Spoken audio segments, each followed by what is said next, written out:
ሰላም ነው እንዴት ነህ? አለን አልሐምዱሊላህ ደህና ነህ? አለው ጥያቄ አለኝ በእስልምና ዙሪያ። እሺ ጥያቄ ምንድን ነው?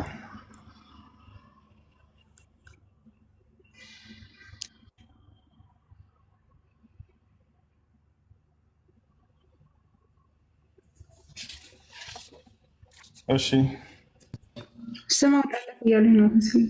እሺ ስም ደስ የሚልሽ የሙስሊም ስም አለ እህታችን ወይንስ እኛ እናውጣልሽ? ታውጡልኝ ደስ ይለኛል።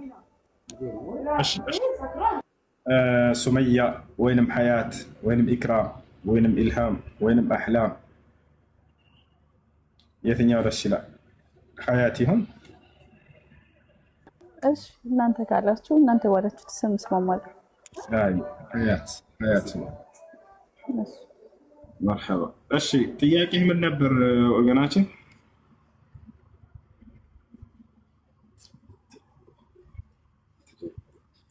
እሺ ጥያቄን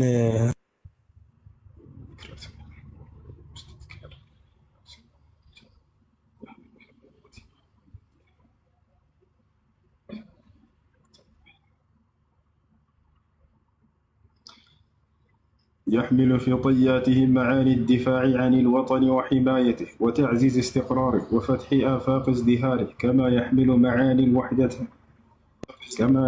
معاني الوحدة والعمل المشترك من أجل الوطن وترسيخ الانتماء له والولاء لقيادته وحكامه فحق علينا. أشي تياكيهن أسكم تيقرأ أشي ماذا يكتشلال له إيمين اسمه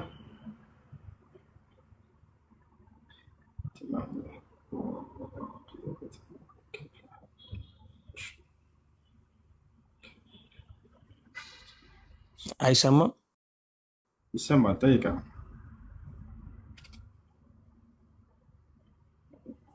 ይህንን አንቀጽ እንዴት ነው የምታብራሩት? አንተ አሁን በአረበኛ በደንብ ብለዋል። ለእኛ ደግሞ የሚያስተላልፈው መልእክት ከአመፃ ጋር የተገናኘ የትኛው?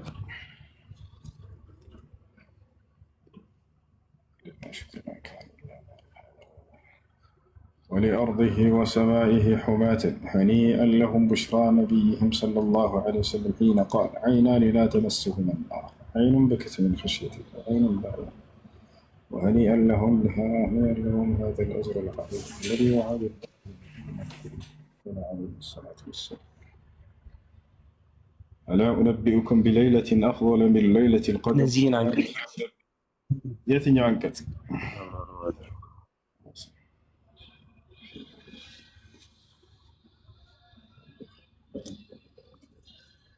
ከቲክቶክ ወጥተህ እያነበብክ ከሆነ ለእኛ አይሰማንም። ውጭ ላይ ሆነ እያነበብክ ከሆነ መጽሐፍ ነው እያነበብኩኝ ያላት የወረቀት ነው። እሺ ጥያቄ ምንድን ነው? አልሰማሁም። ጠይቀህ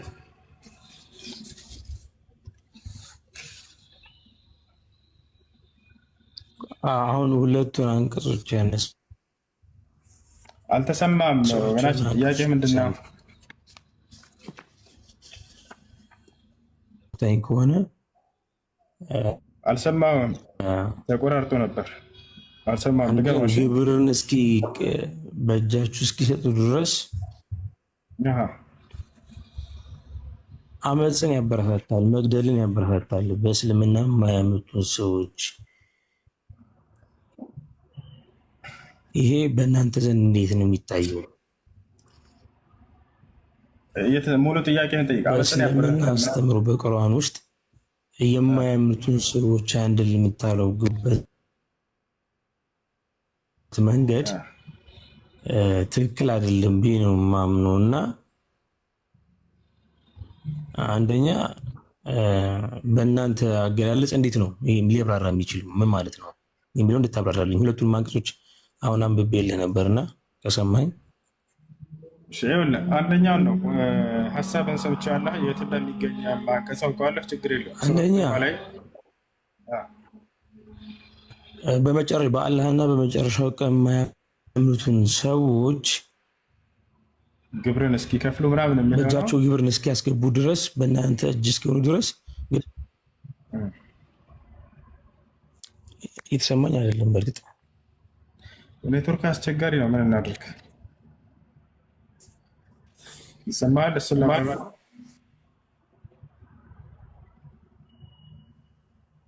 እርሚ ኔትወርክ እስቲ መንቀሳቀስ ይችላሉ። እስቲ አለው ቦታ ልቀይር ላኩ ሳልህ ነው የምከብነው። ይሰማል? አሁን ይሰማል። እሺ ቀጥል።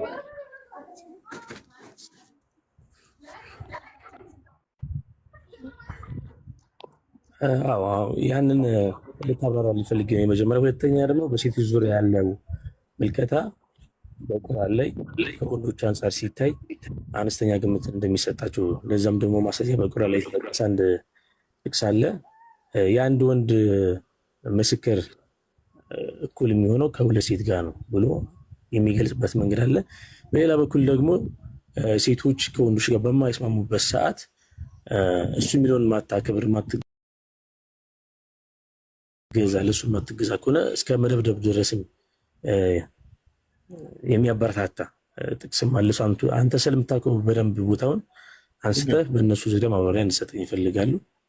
ሁለተኛ ደግሞ እስልምና ቁርአን ከመውረዱ በፊት እንደነበር የሚያረጋግጥልን ነገር ምንድነው? እንደ ኤቪደንስ የምትወስደው እነዚህ ነገሮች ውስጥ ያንሳልኝና ሌላውን ደግሞ እስቲ አንድ ባንድ መጠየቅ እሞክራለሁ። እሺ ችግር የለም።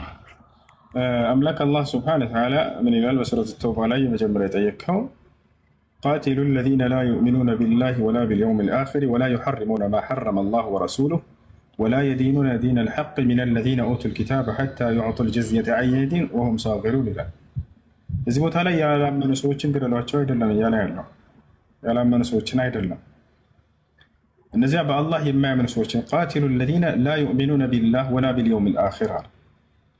በመጀመሪያ ቃትሉና እቅትሉ ይለያያሉ። ይሄ ልናውቅ ይገባል። ተጋደሉ ነው የሚለው አንቀጹ። ገብተዋል ወንድማችን ወገናችን? ተጋደሉና ግደሉ የተለያዩ ናቸው። ተጋደሉ ማለት ሊጋደልህ የሚመጣን አካል የምታደርገው የመጋደል ስርዓት ነው። ወይንም የሆነን ህግ አንፈጽምም ብሎ አሻፈረን ብሎ በሀገርህ ላይ እየኖረ ያንን የምታደርግበት ስርዓት የምታስይዝበት መንገድ ጅሃድ ወይንም ሙቃተላ ይባላል። ገብተዋል? ያ ነው። እቅትሉ ግን ሂደህ ግደል ማለት እዚህ አንቀጽ ላይ በፍጹም ግደል የሚል የለም። ተጋደሉ ነው። ምን አይነት ሰዎችን ነው ታዲያ? ባለማመናቸው ምክንያት ነው ወይ ከተባለ አይደለም። አንድ አይሁድ ወይም ክርስቲያን አላምንም ካለ ግደለው፣ ላ በፍጹም እንደዚህ አይቻልም። ታዲያ እዚህ ቦታ ላይ የሚያወራው ስለምንድን ነው? ስለ ግብር ነው። በሙስሊም ሀገር ላይ እየኖረ ከሆነ አንድ አካል ቦታል የሙስሊም ሀገር ነች፣ ሙስሊም ነው አስተዳደሩ፣ በቁርአንና በሐዲስ እየተመራች ነው፣ በእስልምና ህግና ስርዓት እየተመራች፣ እዛ የሚኖር አይሁድ ካለ ወደ እስልምና ጥሪ አድርጉለት ይላል የመጀመሪያው መልእክት። ያንን አናምነን ካሉ አንቀበሉም ካሉስ ግደሏቸው። በፍጹም አይደለም።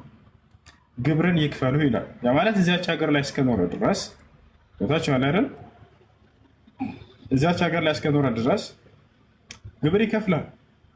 ደህንነትን የሚያስጠብቅበት የፖሊስ አለ፣ የወታደር አለ፣ የብዙ ነገራቶች ያለበት መንግስት አይደል? ያን ከኪስ እኮ አይደለም መንግስት ከሀገሪቱ ነዋሪዎች በሚገኝ ወጭ ነው ያንን የሚያስጠብቅላቸው። የራሳቸውን ደህንነት ለማስጠበቅ ያክል ይከፍላሉ። ሙስሊሞች አለበት ወይ ከተባለ ሙስሊሙ በዚያው እጥፍ ዘካ የሚባል አለበት። ያን አልሰጥም ካለስ ተጋደሉት ተብሏል ወይ? አዎ። አቡበክር ስዲቅ ረዲየላሁ ዐንሁ ወላሂ ለኡቃቲለነ መን ፈረቀ በይነ አሰላት ወዘካ አለ። በዘካና በሶላት መካከል የለየን ሙስሊም ይጋደለዋለሁ እኛ ያችሁ። ስለዚህ ያ ነው አላምንም በማለቱ ምክንያት ሳይሆን በዚያች ሀገር ላይ እኖራለሁኝ ግን ምንም አታመጣም እንደፈለግኩ እኖራለሁ ብሎ ያንን መንግስት እንትን ካለ ያ መንግስት ዝም አይለውም። ያንን ነው ሙቃተላ እያለ ያለው እንጂ ባለማመኑ ምክንያት አይደለም በፍጹም። ለዚያ ነው ግብርን እስኪሰጡ ድረስ እያለ ይናገራል። ያ ሌላኛው ሴቶችን እንደ ግማሽ አንዴ በመሀል እንዳልገባ አንዴ እዚህኛው ጋር አሁን ይቅርታና ሁሹ የመጀመሪያው ተጋደሏቸው ሳይሆን ግደሏቸው፣ ቃል በቃል ግደሏቸው እንደሚል ቃል በቃል እንግዲህ እኛን እያነበብነው ነው ታችን ያለው ተጋደሏቸው አይልም። እንደሱ አይልም። አንተም አማርኛ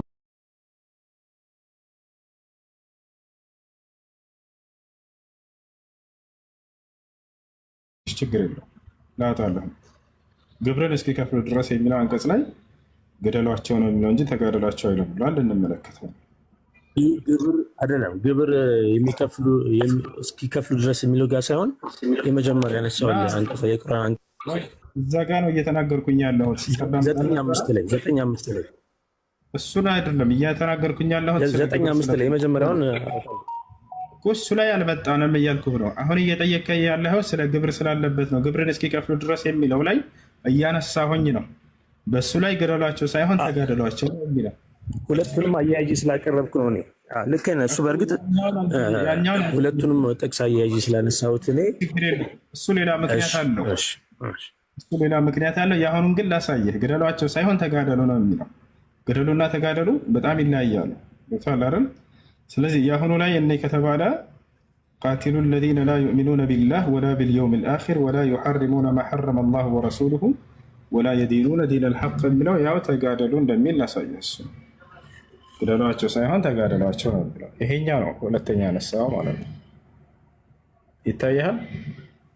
እስቲ እሺ ተዋጓቸው እንደውም ተዋጓቸው ነው የሚለው ቁጥር 29 ላይ ያው ተዋጓቸው ነው የሚለው። አየኸው? ውጓቸው ሳይሆን ተዋጓቸው ነው። አሁን የጠየቀው ዲፈረንስ የአማርኛ ትርጉም ይሄን እስካሁን ሳብራራ ነበር። ከኔ ጋር አልነበርክም እርሜ? ነበርኩ፣ ግን ተዋጓቸውና ተጋደሏቸው ልዩነቱን አስረዳኝ። በጣም ጥሩ። እሺ አሁን ግደሏቸውና ተጋደሏቸው የተለያዩ ናቸው። ወጣላ አይደል? መጋደል ማለት እስቲ አስረዳኝ። በጣም ችግር የለውም። ሙቃተላ ማለት ያኒ ሙሳረሐ። ልክ ለምሳሌ እንደ ምሳሌ ልስጥህ። ሪንግ አለ አይደል? ይሄ ፎክስ ምናምን የሚጋጠሙ ሰዎች ሊጋደል የመጣ አካልን የምታደርገው ከራስ እየተከላከልክ የምታደርገው የመጋደል ስርዓት እሱ ሙቃተላ ይባላል። መዋጋት መጋደል ማለት ነው። ግደለውና ተጋደለው ይለያያሉ። ግደለው የሚለው ደግሞ ያን አካል ሂደህ የምታደርገው የማጥቃት ስርዓት ነው። ይሄኛ ደግሞ ሊያጠቃ የመጣን አካል የምታደርገው እየተከላከልክ የምታደርገው የማጥቃት ስርዓት ነው። እዚህ ቦታ ላይ እያወራ ያለው ስለ ሙቃተላ ነው። ቁጣል አይደል? ይሄ ሰው አምጿል። አማጽ የሆነ አካል የምታደርገው ነው። ያ ነው የመጀመሪያው። የጠየቀው ደግሞ ሱረቱ ተውባ ቁጥር 5 ላይ ያለው የሚናገረው ስለሆኑ ከሃዲያኖች ክፍሎች ነው። ዝም ብሎ ያገኘውን ከሃዲ ሂደህ ግደል አይደለም። ከላይም እንዲሁም ደግሞ ከታችም ሁሉንም ማንበብ ግድ ይላል። አውድ የሚባል ነገር አለ አይደለ? ከላይ ጀምረህ ከሱረቱ ተውባ 5 ላይ ሳይሆን ከ1 ጀምረህ ልታነበው ይገባል። ለማንኛውም በአጭሩ ታሪኩን ልንገርህ። እሱ በነቢያችን ሰለላሁ ዐለይሂ ወሰለም ጊዜ ከሃዲያኖችና ሙስሊሞች ስምምነትን ይፈጥራሉ። ስምምነቱ የተካሄደው የት ነው? ሁደይቢያ የሚባል ቦታ ላይ ነው። ሁደይቢያ ማለት በመካና በመዲና መካከል የምትገኝ ቦታ ነች። ገብቶሃል? መካ ላይ ማናለ? ከሃዲያኖች አሉ። መዲና ላይ ማናለ? ሙስሊሞች አሉ። ስምምነቱ የተካሄደ በመካና በመዲና መካከል የምትገኝ ሁደይቢያ የምትባል ቦታ ላይ ሱልሑል ሁደይቢያ በመባል ይጠራል። የሁደይቢያ ስምምነት ማለት ነው።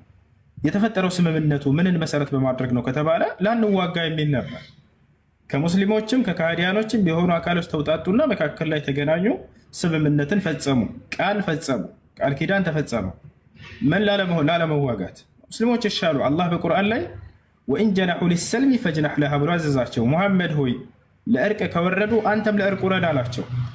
ቦታል አይደል? ስምምነት ፈጸሙ። ላንዋጋ ከአንዳችን ከኛ ከካህዲያኖች ወደ እናንተ ቢመጡ ላትነኩብን፣ በሰላም ልትልኩት ከኛም ከአማኞች ወደ እናንተ ቢመጣ በሰላም ልትልኩት ላትነኩት። ማንም ማንንም ላይ ወጋ ተስማሙ። ኢስላም ሰላምን ነው የሚፈልገው። ከዚያ በኋላ ግን እነዚህ ከሃዲያኖች ምን አደረጉ? ይሄን ቃል ከያዙ በኋላ በድብቅ ሙስሊሞችን ሄደው መጋደል ጀመሩ። አየህ፣ ጦርነቱን ጀመሩ፣ ቃላቸውን አፈረሱ። መልእክተኛውን ነብዩ ሰለላሁ ዐለይሂ ወሰለም ጭራሽ ከመዲና ሄደው ለማሳደድም እሷቸውንም ዳግም ለማስወጣትና ለመዋጋት አሴሩ። በዚህ ጊዜ ነው እነዚህን ከሃዲያኖች አላህ ሱብሓነሁ ወተዓላ የተከበሩት ወራቶችን በወጡ ጊዜ ከሃዲያኖችን ባገኛቸውባቸው ስፍራ ግደሏቸው ያለው። ገብቶሃል አይደል? እዚያው ላይ አላህ ሱብሓነሁ ወተዓላ ሲናገር ቃላቸውን የጠበቁትን ግን እነሱን እንዳትነኳቸው፣ ቃላቸውን እስከጠበቁ ድረስ ጠብቁላቸው ጊዜያቸውን እያለ ይናገራል። አሁን አውጥቼ ላሳየህ። እሱ አውጥቼ ላሳየህ። ሳላህ ታውጣለታለህ? ይቻላል። ትልቁ ላይ አድርገኝ። ሱረቱ ተውባን ሙሉ ስናነበው ጊዜ ቆይ ላሳየህ። እዚያ ጋር ከላይም ስታነብ ጊዜ የሆነ የተፈጸመ ቃል ኪዳን ነበር። ያን ቃል ስላፈረሱ አካሎች የሚናገር እንጂ ማንኛውንም ከሃዲ ዛሬ ባገኘህበት ስፍራ ግደልበት ማለት አይደለም። በፍጹም አይደለም፣ በፍጹም። ያው እና ይሄ ነው አሁን የተናገርከው ሱረት 5 ላይ ያለው ነው። 5 ላይ ካለው ወደ 4 ከፍ ስትል ራሱ እነማን እንደሆነ ይለይልሃል። ያው የተከበሩት ምሁሮች ይሄ ነው አይደለ? ቁጥር 5 እድሜ የተከበሩት ምሁሮች የሚለው እያዩት ነው። የተከበሩት ምሁሮች በወጡ ጊዜ እነዚያን ከሃዲያኖችን ተጋደሏቸው ይላል። ቁጥር 4 ላይ ከፍ ብለው ወደ ላይ ስታየው ከአጋሮቹ እነዚያ ቃል ኪዳን የተጋባችኋቸውና ከዚያም ምንም ያላጎደሉባችሁ በእናንተም ላይ አንድን የሚያረዱባችሁ ሲቀሩ እነዚህን ቃል ኪዳናቸውን እስከ ጊዜያቸው መጨረሻ ሙሉላቸው። አላህ ጥንቅቆችን ይወዳልና። አየህ አይደል? ቃል ኪዳን የጠበቁትን እንዳትነኩ፣ ቃላቸውን የጠበቁትን ይወታል አይደል? እነሱን እየተናገረ ነው። ወረድ በልና አንድ ያሳየው። በቃላቸው እስከ ጸኑ ድረስ እናንተም ጽኑላቸው የሚለውን አሳየው። ወረድ ወረድ ወረድ ወደታች ወደታች ወረድ ከሱ በታች ያለው እሱ ላይ ያውና እሱ ላይ ቁጥር 7 ላይ ተመልከተው።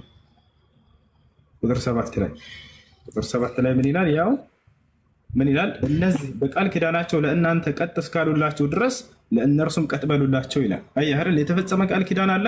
ቃላቸውን ቀጥ እስካሉ ድረስ እናንተም ቀጥ በሉላቸው። ታዲያ እነማንን ነው ተዋጉ የተባለው ከተባለ ወረድ በላፈለው አላ ቱቃቲሉነ ቀውመን ነከሱ አይማነሁም የሚለውን ያሳየው። ውረድ ምን አይነቶችን እንደሆነ ቀደምን ብያለሁ። በሶስት ምክንያት ነው ተዋጓቸው የተባለው። ውረድ ወረድ። አሁንም እሱ 13 ላይ እሱ በቃ 12 ያው ተመልከተው። ከቃል ኪዳናቸው በኋላ መሐላዎቻቸውንም ቢያፈርሱ ሃይማኖታቸውን ቢያነውሩ እያለ ይናገራል። መሪዎቻቸውን በክህደት እሱኛ ከታች ያለው 13 ላይ አሁን በደንብ አስተውል። ያው መሐላዎቻቸውንም ያፈረሱትን አለ። አንድ ያ ቃል ኪዳናቸውን ያፈረሱትን መልእክተኛውንም ለማውጣት ያሰቡትን ህዝቦች አለ። ያው ሁለተኛ ነቢዩ ሙሐመድን ጭራሽ ከመዲና ሄደው ለማሳደድና ለማስወጣት አሲረው ነበር። እነሱ ለመጀመሪያ ጊዜ ጀምሯችሁ ሲሆኑ አለ። ጦርነቱን ከሃዲያኖች ናቸው መጥተው መጀመሪያ የጀመሩት ቃላቸውን አፍርሰው ጭራሽ ረሱልን ዳግም ከመዲና ሄደው ለማሳደድ አስበው መልእክት ከዛ መጀመሪያ ጦርነቱን ራሳቸው ስለጀመሩ አካሎች የሚናገር ስለነዚህ ከሃዲያኖች እንጂ በሰላም ስለተቀመጡ ቃላቸውን ስለጠበቁት አይደለም። ገብቷል?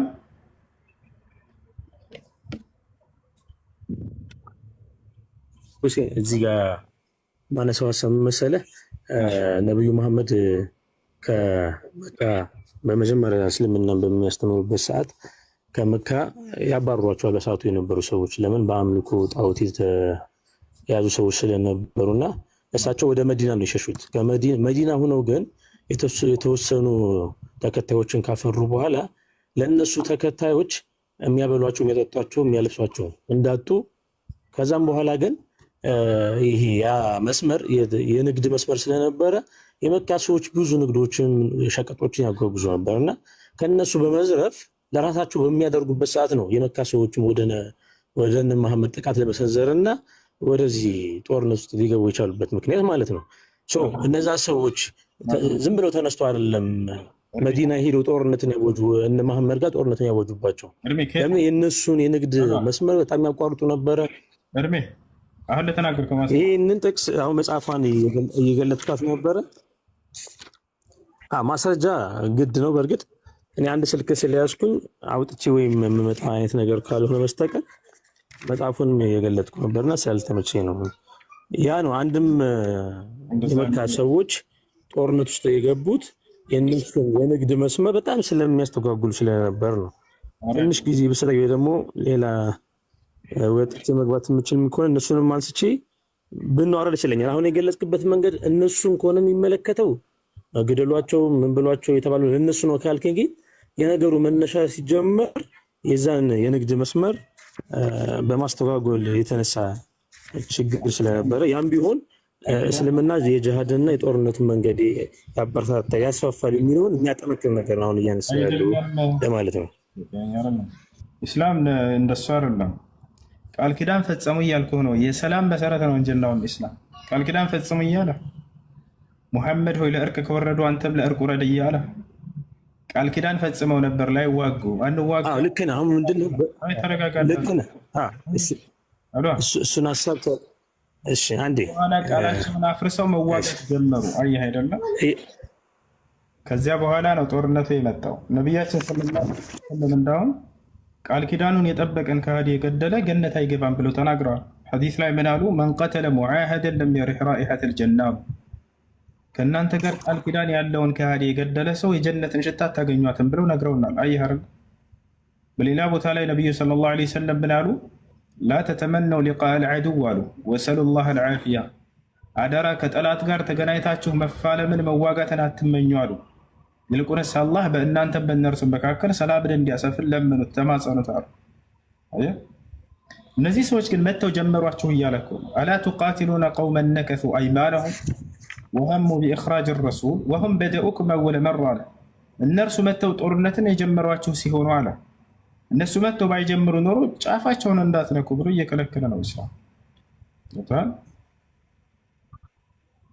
ይህ ነው። እሺ አንድ እዚህ ጋር ታስችም ከሆነ ታርመኛለች። ችግር ያው ከእናንተ በላይ እኔም በደንብ ላላውቀው እችላለሁ፣ ግን ጥቅሱን አውጥቼ ባሳየን ብነግርህ ደስ ይለኛል። ግን ከመካ ወጥተው ወደ መዲና ሲሳደዱ የተወሰኑ ተከታዮችን ከያዙ በኋላ እነዛ ተከታዮች ማልበስም ሆነ ማብላት ስላልቻሉ በዛ መስመር የሚያልፈውን ነገር እያገቱ በጦርነት ማለት ነው በጅሃድ ያንን ይዘው ሲያስቸግሯቸው ነው የመካ ሰዎች ወደ እነሱ ቃል ኪዳን ፈጽሙ የምትለኝን ደግሞ በዚህ መንገድ እንዳይሄዱ ስላሰቡ የተወሰኑ ሰዎች ጋር እንደተስማሙ ያንን አፍርሰው ግን ጦርነት የሚያዘምቱባቸው ከሆነ ይሄ ልሁና ጉዳይ ስለሆነ ወደ ጦርነት ገብተው አሁን ያልከውን አንቀጽ እዛ ጋር የሚያዝ ከሆነ በዛ መንገድ ነው ሊታይ የሚችለው። ዞሮ ዞሮ በዛም ብታነሰው በዛም በአንተ ሐሳብ እንኳን ቢሄድ ከጦርነት ያልወጣ ሐሳብ ነውና እስልምና በጦርነት መንገድ የተስፋፋ ለጦርነትና ለጂሃድ የተመቸ እምነት ነው ብዬ ያነሳውልህ ለዚህ ነው። ይሄንን ወይ ደግሞ በመረጃ ካልከኝ አንዴ ወጥቼ ልግባና አንቀጿንም ይዤ በመጣ ደስ ይለኛል። ሌላም የተለያየ ጥያቄ ስለኝ በሴቶች ዙሪያ እንግዲህ እኛ አይምሮ ላለው ሰው ተናገርኩ እስካሁን ኢስላም አስሉ ከመሰረቱ ይኸውልህ በፍጹም ሐሳብህም እኮ ልክ ነው። አሁን ከላይ ጀምረ ስታነሳው ሐሳቡ እንደውም ልክ ነህ እንድትለኝ አይደለም። እኔ ቀጥታ ለክርስትና ልክ ነህ እንድትለኝ አይደለም። አዳም ልክነቱ እኮ ከምን አንግል መሰለህ? በጦርነት እንደተስፋፋ አንተ ራስህ ያረጋገጥክልኝ ስለሆነ ማለት ነው። ልክ ነህ ያልኩት ያንን ነው። ኢስላም በዚያ መንገድ አይደለም። ጠላትን ተገናኝታችሁ መፋለምን አትመኙ ማለት ምን ማለት ነው? እግዚአብሔር ህፃናቶችን ግደሉልኝ ይላል። ምን ትላለህ?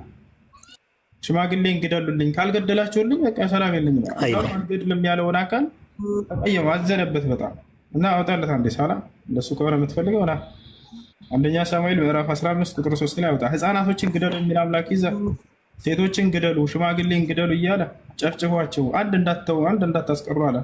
አልገልም ብሎ ሳኦል በተናገረ ጊዜ በቃ አዘነበት፣ ተጸጸተ። እግዚአብሔር የእናንተን ጨርሳችሁ ነው? ተስማምተን ነው? በእናንተ ተስማምተን ነው? አንድ አራድዬ ልጅ አንድ ተስማምተን ነው ወይ በእናንተ? ያና ምን ይላል? እግዚአብሔር የሚለውንም ስማ ይላል። እስራኤል ከግብፅ በወጡ ጊዜ አማሌቃውያን በመንገድ ላይ እየተቃወሙ ያደረገበትን ስለነበረ የሰራዊት ጌታ እግዚአብሔር አማሌቃውያንን ስለመቅጣት ወስኗል ይላል። ሄደህ በአማሌቃውያን አደጋ በመጣል ያላቸውን ሁሉ ደምስስ፣ ከእነርሱ ምንም አታስቀር አለ እግዚአብሔር። ወንዶችን፣ ሴቶችን፣ ልጆችን፣ ህፃናትን፣ ከብቶችን፣ በጎችን፣ ግመሎችን፣ አህዮችን ሁሉ ግደሉ ይላል እግዚአብሔር። ምን ትላለህ በዚህ ላይ? ህፃናቶችን ግደሉ እያለ ነው። ህፃናቶች ወረድ ብለህ አንብበው እስኪ ሁሉንም። ችግር የለውም አንብበው ጨርሰው ምዕራፉን ሙሉ ነው አንብብ። እንዳውም ከወረድን የከፋ ነገር ነው የምታገኘው። ሰውየው አልገልም ብሎ እግዚአብሔር ይገልጻል። ሰውየው ከእግዚአብሔር ተሽሎ እንዴት እነዚህን እገላለሁኝ አለ። ከዛ እግዚአብሔር ተጸጸተ እሱን በመሾሙ። አንድ ሳላህ አንብብለት።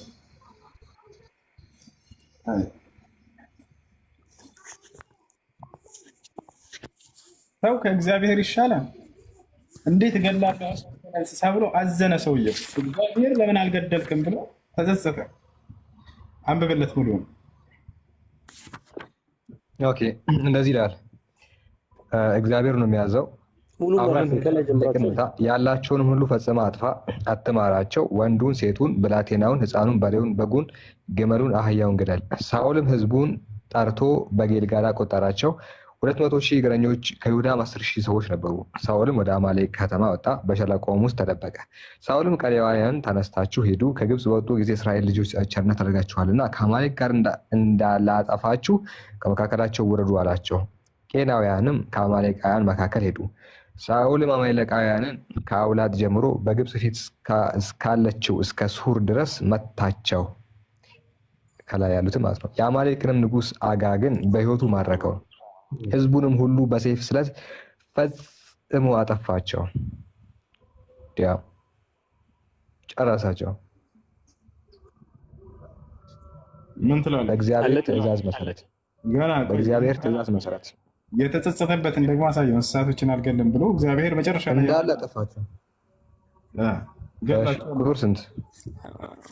መጨረሻ ላይ ያለው አበበለት መጨረሻ ነው። ሳኦልም ወደ ቤቱ ወደ ጊብዓ ወጣ። ሳሙኤልም እስከ ሞተበት ቀን ድረስ ሳኦልን ለማየት ዳግመኛ አልሄድም። ሳሙኤልም ለሳኦል አለቀሰ።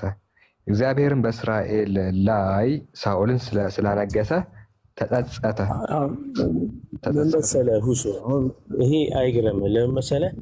በእግዚአብሔር የማያምን ለእግዚአብሔር የማይገዛ ምድር ሁሉ አይደለም በምድር በነፍሱም ይቀጣል። ይሄንን ታውቃለህ አይደለ?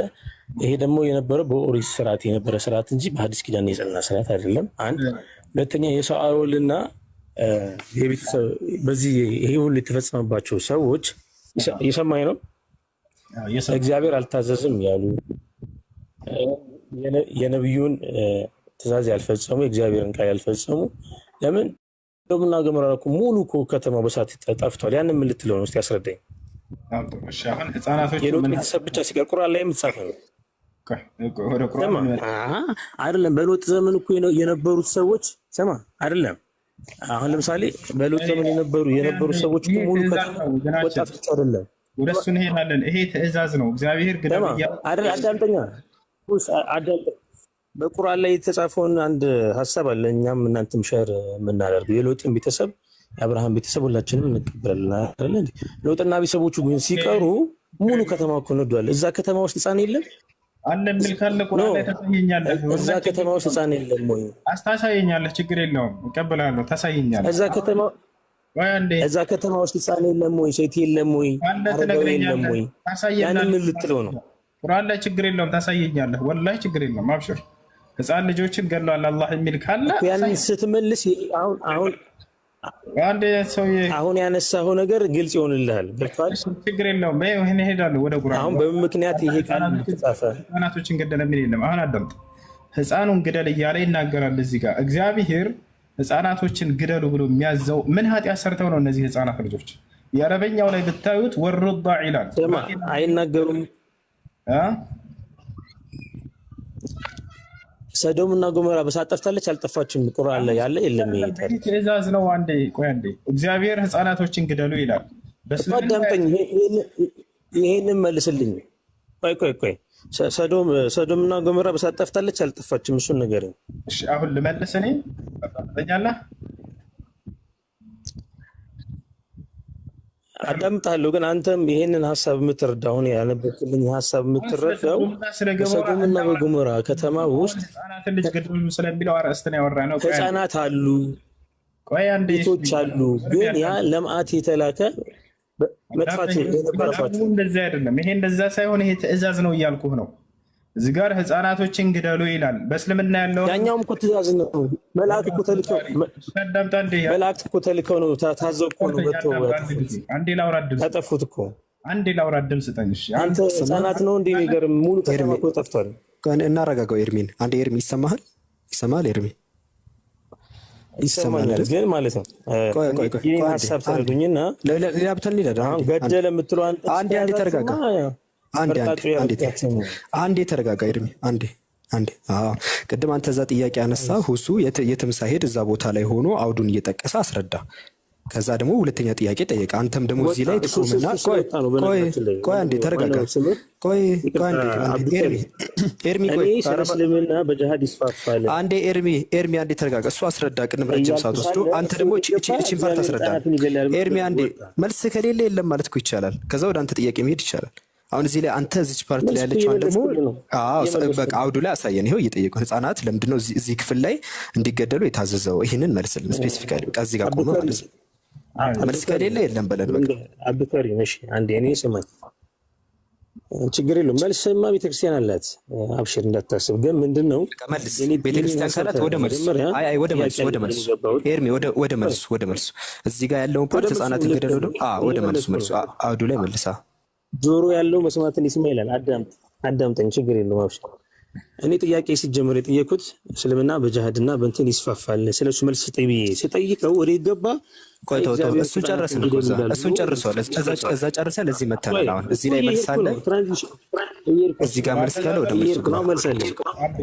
አሁን ላይ የምታነሱት ምዕራፍ እና የምታነሱት ሀሳብ ምንድነው የሚያሳየው? ልክ ሉጥ ቤተሰቦች ተርፈው ሰዶምና ገሞራ እንደጠፉት አይነት ነው። ቅጣት ነው፣ የተላለፈ ቅጣት ነው። ለእግዚአብሔር አልገዛም ያሉ ሰዎች የጠፉበት መንገድ እንጂ የተለየ እግዚአብሔር ገዳይ ሆኖ አይደለም። እየመለስኩ እኮ ነው። ለምን አታዳምጡ? እየጠየቅኩ እኮ ነው። በቁርአን ላይ ሰዶምና ገሞራ ጠፍተዋል አይደል? በዛ ሰዶምና ገሞራ ውስጥ ልጁ ከውስጡ ተሸንፏል። ውስጡ ተሸንፎ ነው። አሁን ቀድማ ተሸነፈ ኤርሚ ይኖራል። እሺ ካልተሸነፈ ተረጋጋ። አላስወራልከም እኮ አንዴ ኤርሚ ረጋ በልና አይጠይ ጥያቄውን አዳምጠህ መልሳችሁኝ እየመለስኩ ነው። እሺ አዳምጠን ጊዜ ይኸውልህ፣ አሁን እዚህ ጋር ስጠይቀው ጊዜ ከቁርአን ጋር ካላነጻጸርኩኝ አለ። ችግር የለውም እኔ ላነጻጽርልህ። እሺ ልንገርህ፣ እዚሁ ቃል በቃል እጥር ምጥል ባለ መንገድ እግዚአብሔር ምን አለ? ህፃናቶችን ግደሉ ይላል። ታዲያ በእስልምና ያለው ነገር እንዴት ነው ከተባለ ቃል በቃል ህፃናትን አትግደሉ የሚል ነው ያለው። ላሳይህ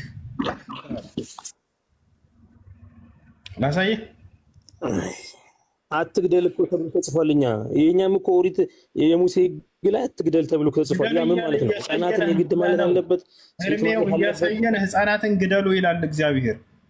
ያንተ አምላክ ህፃናትን ግደሉ ይላል አይደል? በሶዶምና በገሞራ ከተማ ውስጥ ህፃናት የሉም። ስለ ሶዶምና ስለ ገሞራ ለምን በሳት የጠፋው ከተማ ህፃናትን ግደሉ ይላል እያልኩህ ነው። በዛን ግን ነው የምትረዳው። ህፃናትን ብለህ ህፃናትን ብቻ አይደለም የምታነሳው። እሺ ቆይ አዳምጥ እንጂ አንተ ጋር ቃል በቃል ህፃናትን ግደሉ የሚል ህግ አለ። እኛ ጋር ደግሞ ህፃናትን አትግደሉ የሚል ነው ያለው። ምን ትላለህ? በህፃናት ላይ ጦርነት መክፈት የእውነተኛ አንተ ቁርአን ላይ ቃል በቃል ህፃናትን ግደሉ የሚል ስለሌለ ህፃናት አልተገደሉም እያልክ ነው። አዎ ያው ነብያችን ላ ተቅቱል እምራአተን ሴትን አትግደል፣ ወላ ሰቢየን ህፃንን አትግደል፣ ወላ ከቢረን ሀረማ ያረጀንም ትልቅ ሰው አትግደል እያሉ ነቢዩ ሰለላሁ ዐለይሂ ወሰለም ይናገራሉ።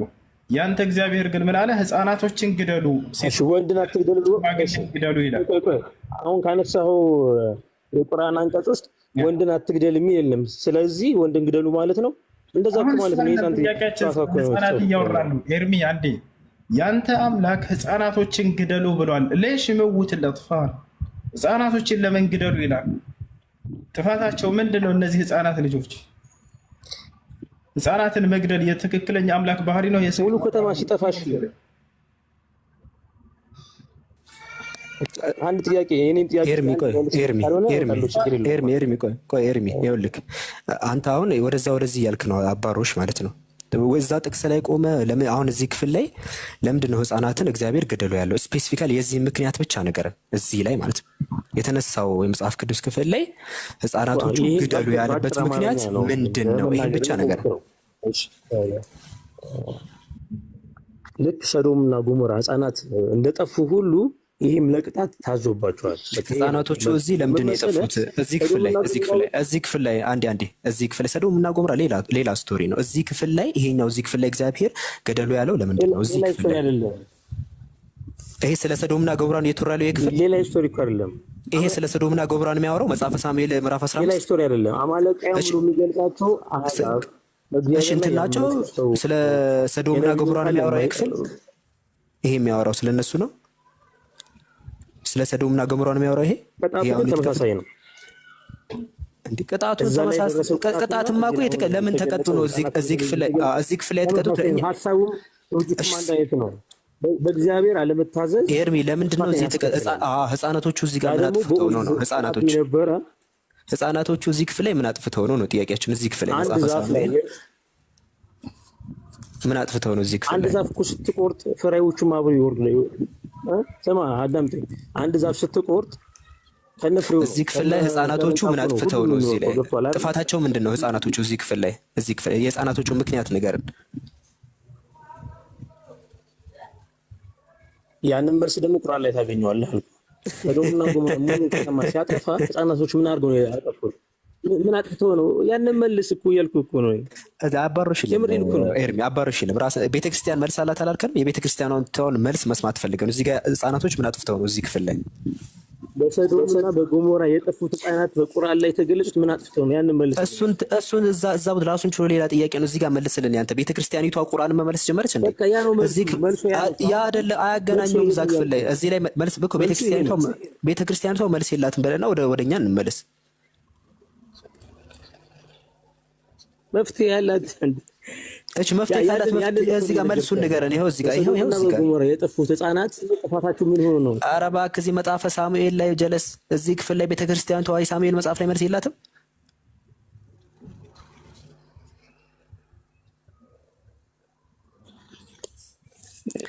ማይሆን አደባባይ ላይ ነው የተሰነቀርከው ልጅ።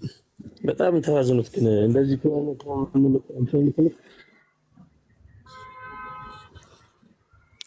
ሁሱ በቃ ተመለስ። እጅ ሰጥቷል። እሺ እርሚዬ እንግዲህ ባጭሩ ህፃናትን መግደል የሚለው መጽሐፍ ቅዱስ ላይ ቃል በቃል ህፃናቶችን ግደሉ ይላል እግዚአብሔር ባጭሩ። በእስልምና ያለው ግን ላ ተቅቱሉ ጥፍለን ሰጊረን ወላ ሸይኸን ከቢረን ይላል። ነቢዩ ሙሐመድ ሰለላሁ ዐለይሂ ወሰለም ምን አሉ? አደራ ህፃናትን አትግደሉ፣ ሴትን አትግደሉ፣ ሽማግሌን አትግደሉ ብለዋል። እንደ ክርስትና ግን ሴቶችን፣ ህፃናቶችን፣ ሽማግሌን ይላል።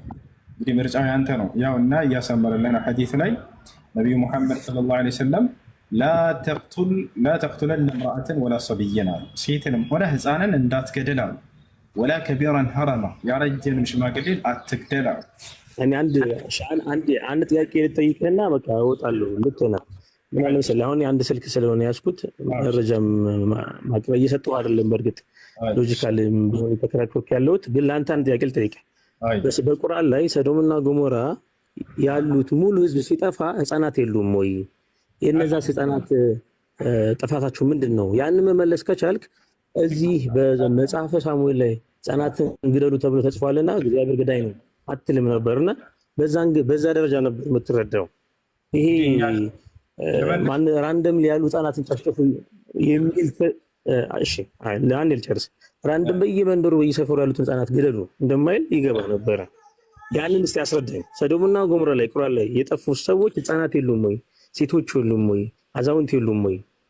እነዛ የጠፉበት ምክንያት ምንድን ነው? እስቲ አስረዳኝና ያንን ከመለስክልኝ ያንተን ቃል ደግሞ ወይ ጠይቄ እመጣለሁ ወይ ደግሞ እንስማማለን። አንተ ቃል እንስማማለን። በጣም ጥሩ። ህፃናቶችን ገድላ ነበሩ የሚል የለም።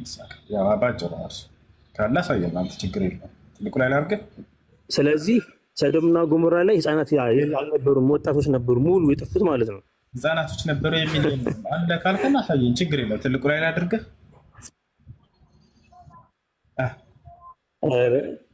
አንድ ሀገር ላይ ውስጥ እንዴት ህፃን ላይኖር ይችላል ስታስበው? አንተ ራስህ ካለ አሳየን፣ ችግር የለም። ካለ አሳየን። ያው መድረኩን አንተ ውሰድ። ትልቁ ላይ ላድርግ። ይሄ ጭፍን ነው፣ ይሄ ጭፍን ክላስ እኮ ሁሱ እዚህ ላይ እኮ እኛ በመንት ማድረግ እንችላለን። ባይዘው ኤርሚ እዚህ ላይ ለዚህ መልስ አለን እኮ ባይዘው ወይ ህፃናቶች አሉ እንኳን ቢባል መልስ አለን። ከምን አንጻር ካልከኝ ምክንያቱም ይሄኛው የተበላሸው እሳቦት ባይዘው ወይ ጄኔቲካሊ ትራንስፈር ይሆናል። ባይዘው የጄኔቲክ አልተር ከሆነ ይሄኛው እሳቦት ለምሳሌ ይሄን ተፈጥሮ እንደዚህ ያስበው ይላሉ። ሶ አያን ታሸ የፈጠርካቸው ልጆች ራሱ ሽታ አለባቸው ጄኔቲካሊ ማለት ነው። ጄኔቲካሊ ሞድ ባይዘው በቃ ምን ያ የቃሜል ላይ እኮ ስለ ሰዶም አይደለም። እምነት ደግሞ በጄኔቲክ አይተላለፍም። ጄኔቲካሊ ኤርሚ ቆይ አንዴ ስለ ሰዶም አይደለም። አንዴ ሚውት አድርግ። ተስማምታል? አንዴ ሚውት አድርግ። አንዴ ብቻ የሰዶምና ጎሞራ በመጥፎ ልማድ ነው የጠፉት። ፕላስ ደግሞ አንድ ሰው አሁን ለምሳሌ የሆነ እንትን ካያቸው ይሄ እነዚህ ምንድነው ባይሴክሹዋሎች ምናምን እንደዚህ አይተሳቢ ፈልገውት ላይ ያደርጉት ይችላሉ። ታማ አንዳንዶቹ ሳይፈልጉ ራሱ ውስጣቸው ህመም ያለባቸው አሉ። እንደዚህ ነው የሚያስቡት። በጠይቃቸው እንደዚህ ነው ውስጣችን ሲጀመር እንደዚህ ሆኗል የሚሉ እነዚህ አካላት መጀመሪያ ቅድማ ወይ አባቶቻቸው በዛ ተላልፎ ነው የሚሆነው። ግን በዚህ ቀጣቸው ላይ በእምነታቸው ነው የሚቀጣቸው። ህፃናቶቹ እንደዚህ ተበላሽተው ሊሆን ይችላል። የሚቀጥለው ትውልድ ይበላሻል። በዛ ሴንስም ሳይንቲፊካሊ እኛ ማስረዳት እንችላለን። ሰዶምና ጎሞራ ስቲል ህፃናት አሉ የሚለው ማስረጃ መጣት አትችልም። ግን አሉ ብንል ራሱ ስቲል ቢጠፉ ምንም አይነት ስህተት ሊሆን አይችልም። ለምን ሲባል ይሄ የባዮሎጂካል ችግር ነው፣ ሳይንቲፊካል ችግር ነው። ምክንያቱም ይሄ ነገር ይተላለፋል፣ ይበላሻል፣ የሚቀጥለው ጀኔሬሽን ማለት ነው። ስለዚህ ያ ነገር መስተካከል ስላለበት ቢጠፋም ችግር የለውም። ሳይንቲፊካሊ ያን ማረጋገጥ እንችላለን። ከፈለክ የተለያዩ ሳይንቲስቶችን ጥናት ያደርጉት ማየት ይችላልክ። አብዛኞቹ ጌዮቹ ዋሬቨር ሰውነታቸው ላይ እንደዛ ሊሆን ይችላል። በቃ ስታስባቸው ይሄ ነው ሰውነታቸው። ወንድ ሲያዩ ይፈልጋሉ እንደዛ። ያ የሚቀጥለው ትውልድ ከተበላሸ ደግሞ አስቸጋሪ ነው። እነሱ የሚወልዱት ልጆች እንደዛ ያስቸጋሪ ሰው ሊጠፉ የግድ ነው ካሉ ራሱ ማለት ነው። ግን አንደኛ ሳሙኤል ላይ ያለው ግን ስለ ሰዶምና ስለ ባዮሎጂካል ህመም አይደለም የሚያወራው። ምንም የማያገናኘው ነገር ነው። ህፃናቶቹ አድገው ሊስተካከሉ ይችላሉ። ምንም የማያገናኘውም ነው። ከዚህ ጋር አታገናኝ። ሌላው የጨመረው ነገር አንዱ ቁርአኑ ላይ ድርጊት እንደተፈጸመባቸው የሚናገረው ኃጢአትን የሰሩ ሰዎችን ነው። ኃጢአትን የሰሩ ሰዎችን አጠፋናቸው ነው። አንዴ ይበቃል። የአብዱልከሪም ማብራሪያ በጣም አሪፍ ነው፣ ተመችቶኛል። ቁርአን እሱ ያለህ ምንድን ነው? ቁርአኑ ላይ እንደዛ የሚል ነገር የለም፣ ህፃናት ጠፉ የሚል ግን ሎጂካል ያስኬዳል ነው እሱ እያለ ያለው። ግን በሱረቱ አዕራፍ ምዕራፍ 7 ላይ ነው የምናገኘው ታሪኩን ከቁጥር 80 ጀምሮ እና አጠፋናቸው ያለው ድርጊት ፈጻሚዎችን ነው እንጂ ድርጊት ያልፈጸሙትን አጠፋናቸው አላለም። አይታል። ህፃናት ደግሞ በዛ ጊዜ ያን ድርጊት ይፈጽማሉ የሚባል ነገር የለም። ድርጊቱን ከፈጸሙ ግን ኃጢአተኞች ናቸው። ጠፍተዋል ያለው ቁርአን ሱረቱ አዕራፍ ምዕራፍ 7 ቁጥር 83 ላይ ድርጊት የፈጸሙትን ሰዎች ነው። ሊትራሊ ይሄ ነው።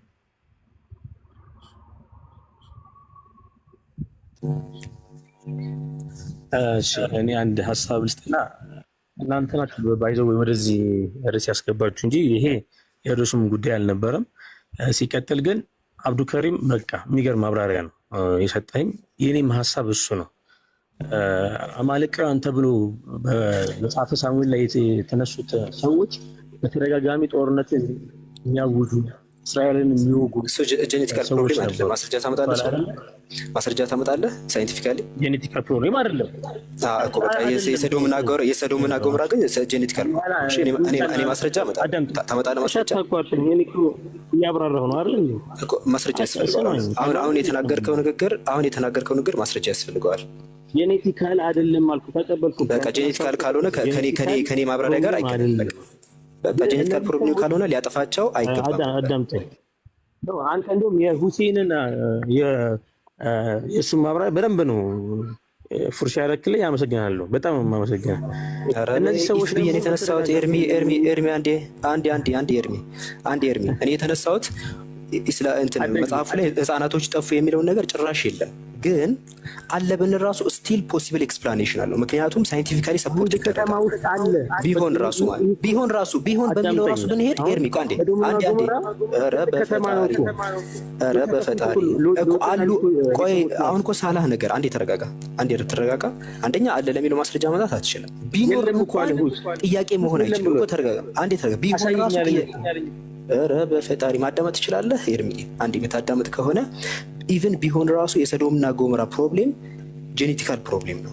ጄኔቲካል ፕሮብሌም እንደመሆኑ ቢጠፋ ችግር አይፈጥርም። ጄኔቲካል ፕሮብሌም ስለሆነ አንተ የተጠየቀው ግን እዛ ክፍል ላይ አንደኛ ሳሙኤል መጽሐፈ ሳሙኤል ላይ ያለው ግን ጄኔቲካል ፕሮብሌም አይደለም። በየትኛውም አናሎጂ ሄድ ህፃናቶችን ልትገላቸው አትችልም፣ በምንም ስሌት ማለት ነው። አይ ጄኔቲካል ነው ፕሮብሌም ካልክ ማስረጃ ታመጣለህ። ቶሎ በል ትልቁ ላይ አድርጉትና ማስረጃ ያሳየን። ጄኔቲካል ፕሮብሌም ከሆነ ቶሎ በል ጄኔቲካል ፕሮብሌም ጄኔቲካል ማስረጃ አምጣልኝ። አይ ከአንተ ሀሳብ ስንነሳ ማለት ነው። ቶሎ በል መጽሐፈ ሳሙኤል ያለው ጄኔቲካል ፕሮብሌም የሆኑ ማስረጃ እኮ ጄኔቲካል ፕሮብሌም መሆኑን አሳየን። መጀመሪያ መጽሐፈ ሳሙኤል ላይ ያለው አንተ እኮ ከእኔ ጋር ያገናኘው። ቶሎ በል ነው እኮ አላልኩም። እኔ እኮ የመጽሐፈ ሳሙኤል ሚዩት አድርግ። በቃ እኔ እያወራ ያለው ስለ ራሴ ጄኔቲካል ፕሮብሌም እዛ ስላለው እንጂ ማይገናኝ ከሆነ የኔም እንደዛ ነው ብለህ እንዳትጨርስ። ጨረስን። በቃ ምንም አይደለም። አሁን ሁሱ ካለ ቀጥል። በቃ ጨረስክ። በቃ ያለ ማስረጃ አትቀጥልም። ኤርሚ ከይቅርታ ጋር ማስረጃ የለኝም ግን ብለህ ትቀጥላለህ እንዴ? ማይገናኝ ከሆነ የለም ምንም እንቀጥል አንችልም። ጀለስ ማስረጃ ትቀጥላለህ። የለኝም ሳይሆን ያልኩት እኔ አንድ ስልክ ነው ያዝኩት። አሁን ማቅረብ አልቻልኩም። አሁን እያወራሁ የመጽሐፉን ሰውዬ ንገረኝ። የመጽሐፉን የሊቁን ስምና ገጹን ንገረኝ፣ እኔ አውጣዋለሁ።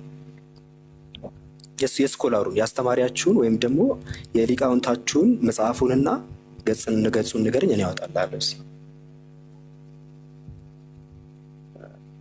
ባይዘው እኛ ኦርቶዶክሶች ነን። የመጽሐፍ ትርጓሜ ቸርች ፋዘር የቤተክርስቲያን አባቶችን ንገረኝ። እንትን የጻፉት መጽሐፍ ቸርች ፋዘርም የለም ሊቃውንትም የለም። እሺ ሌላ ምንድን ነው? የምን አይነት መጽሐፍ ነው ያለሽ? እንደዛ አይደለም። ኢትዮጵያ ኦርቶዶክስ ቤተክርስቲያን ውስጥ የመጽሐፉ ሳሙኤል አንድምታ የሚል መጽሐፍ ነው። እሺ አንድምታ ማግኘት ትችላለህ? አንድምታው ነው። እሺ ምን ሚል አንድምታ ነው? ምንድን ነው የሚለው? እሺ መጽሐፍ ሳሙኤል ገጽ ስንት ላይ ነው? እዛ ላይ ለምን ገጽ ስንት ላይ ነው? አሁን ያዕቆብ ምዕራፍ ይዘህ ብትሄድ ታገኘዋለህ። ምንድን ነው የሚለው? እሺ ጽሑፉ ላይ እዛ ቦታ ላይ የሚናገረው ከፍተዋለሁ። ምንድን ነው የሚለው እዛ ክፍል ላይ? አንተ ንገረኝ። እንዳነበብከው አክት እያደረግ ስለሆነ ምንድን ነው የሚለው እዛ? ገጹንና ንገረኝ። ንግግሩ አንድምተዋለህ? ገጹንና ንግግሩ ንገረኝ። አሁን ያወጣው ምዕራፍ ስንት ማለት ነው? አንደኛ ሳሙኤል ምዕራፍ ስንት ነው? በቃ ለማንኛውም ሙስሊሞች ጋር ከዚህ በኋላ ገብተህ እንደዚህ አታደርግሽ። ራስን ወደ እንደዚህ አይነት ነገር ውስጥ የገባው ራስን እንደዚህ አይነት ነገሮች አታደርግ። እሱ ካለ ቀጥል። እሺ ጌታ ዘመንህን ሌላ ጥያቄ እንጠይቅህ ወይስ ትጠይቃለህ? ሶስተኛ ስለ ሴቶች መጠየቅ የፈለግከው አለው እኮ። አዎ ስለ ሴቶች ነው ኤርሜ ነብይ ጠይቅ የፈለኩት ወይ ልጠይቅ? እሺ ጠይቅ፣ ችግር የለውም። የመጀመሪያው የአንድ ሴት ምስክር የአንድ ወንድ ምስክር ለሴቶች ሲሆን ሁለት ሴት ነው የሚሆነው ከአንድ ወንድ ጋር እኩልነት ለመፍጠር ማለት ነው ይላል። ይሄ ምን ማለት ነው? ሁለተኛ ደግሞ ለባሏ ካልተገዛች ወይ ደግሞ እሱ የሚፈልገውን ነገር ካላደረገችለት እንዲደበድባት ሁላ የሚጠቅስ አንቀጽ አለ በቁርአን ላይ። እና እነዚህ ሁለቱን ጉዳዮች እንዴት ነው የምታዩቸው? እንዴት ነው የሚታየው? በመጀመሪያ ሴት የወንድ ግማሽ ናት የሚል አመለካከት አላቸው ክርስቲያኖች። እንደዛ የሚል ቃል የለም በቁርአንም በሐዲስም ላይ እንደዛ የሚል የለም። ለምንድን ነው አንድ ወንድ በምስክር ጊዜ ምስክር ነው ያልኩት እኮ በምስክር ጊዜ በሁሉም ምስክር ጊዜ አይደለም። እሺ ብድር የገንዘብ ብድር ላይ አስመልክቶ የሚናገር ነው። አየተ ደይን ላይ ታገኘዋለህ። እሱ ገብቶሃል? ያ አዩሃ አለዚነ አመኑ ኢዛ ተዳየንቱም ቢደይንን ብሎ ይጀምራል አንቀጹ። እናንተ ያመናችሁ ሰዎች ሆይ ብድርን በምትበዳደሩ ጊዜ ይላል። የዛኔ የሚደረግ ምስክር ላይ ነው። በሌላው ምስክር ላይ ከወንድ ጋር በኩል መልኩ ነው። ለምሳሌ አንድ ወንድ ዝሙት ሰርቷል ቢባል ወይ ሰርታል ቢባል ለዚህ ጊዜ ምስክር ያስፈልጋል። የዛኔ ሴትም ወንድም እኩል በሆነ መንገድ ነው ምስክሩ። በሌላው በሁሉም ምስክር ጉዳይ ላይ ነው። በዚህ ላይ ብቻ ሲቀር በዚህ ላይ አላህ ስብሐነሁ ወተዓላ ፈኢን ለም የኩና ረጁለይኒ ፈረጁሉ ወምረአታኒ ሚመን ተርዶነ ሚነ ሹሀዳ አን ተضل ኢሕዳሁማ ፈቱዘኪረ ኢሕዳሁማ አልኡኽራ። በመጀመሪያ ምን አለ? ሁለት ወንዶች ይመስክሩ አለ። አየህ፣ ሁለት ወንዶች ይመስክሩ።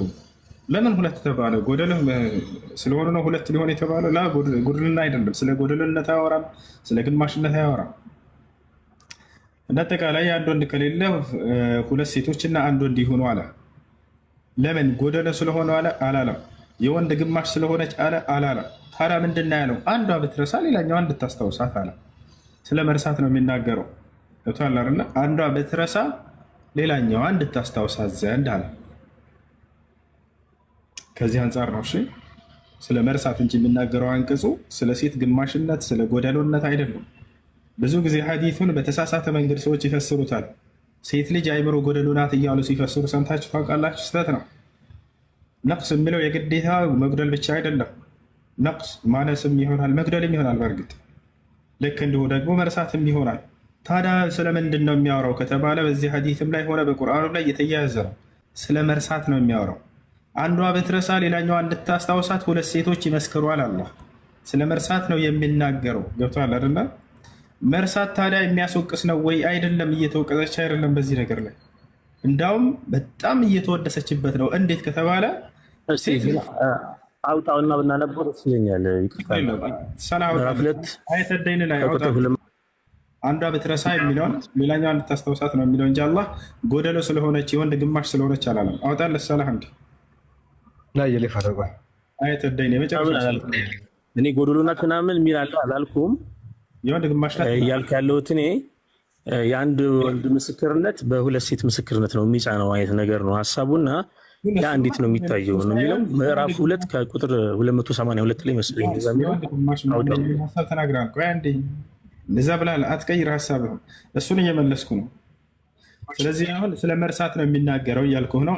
አንቀጹን ቀጥታ እንመልከተው። አንዷ ብትረሳ ሌላኛዋ እንድታስታውሳት ብቻና ብቻ ነው።